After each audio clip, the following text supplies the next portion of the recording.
The member for Whitson. Thanks very much, Deputy Speaker. Tomorrow there's a state funeral or state memorial service in Victoria for a friend of mine. And I noticed following the death of Michael Gudinski that so often we're really good in the Parliament at making speeches about sporting heroes or significant business people or ministers when we lose them. But when we lose someone who's been intrinsic to the artistic and cultural life of Australia, it often goes without note.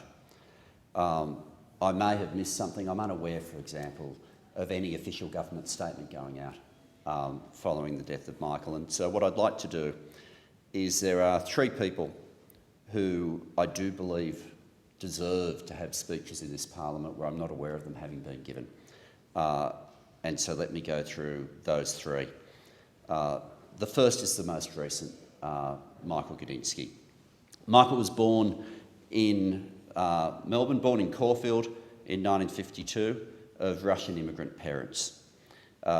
His entrepreneurial streak began early and he started organising dances, booking acts from the age of 15 onwards. And even at the age of 15 was earning $500 a week, which in the late 60s for a 15-year-old, he clearly had a talent for this.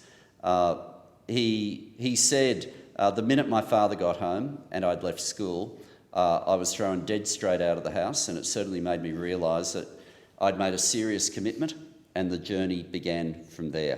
1972, his first tour to Australia, John Mayall and the Blues Breakers, same year that Mushroom Records was born in St Kilda, followed by Mushroom Music Publishing the year after.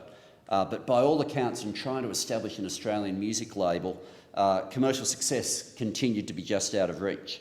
Bankruptcy was always beckoning, and the early years were really tough, but things changed in 1975 with the Australian band Skyhooks.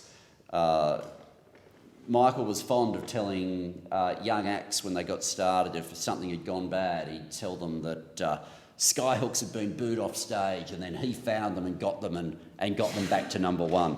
And then, of course, shortly after the Living in the 70s album, Michael started working with Split Enz. Jimmy Barnes followed, and of course, years later, Kylie Minogue, Paul Kelly, many more, and also championing First Nations artists like Archie Roach, Dan Sultan and Yothu Yindi. Every time I'd catch up with Michael, he'd start with the old war stories of a Chisel gig, a Barnsey concert, something relating to Kylie Minogue or a Skyhook story. But then once he had your attention, he'd say, but there's this new artist I want you to listen to. And it might be a Julia Jacklin, it might be a Gordy, but there would always be a new artist that he wanted to talk to you about to grab your attention so that you would listen to whoever he thought was next in line to be providing the soundtrack of Australia. When COVID hit, the music industry in many ways was smashed. But Michael decided to push for something that had not been possible on commercial television for a long time, and that was to get live music back on TV.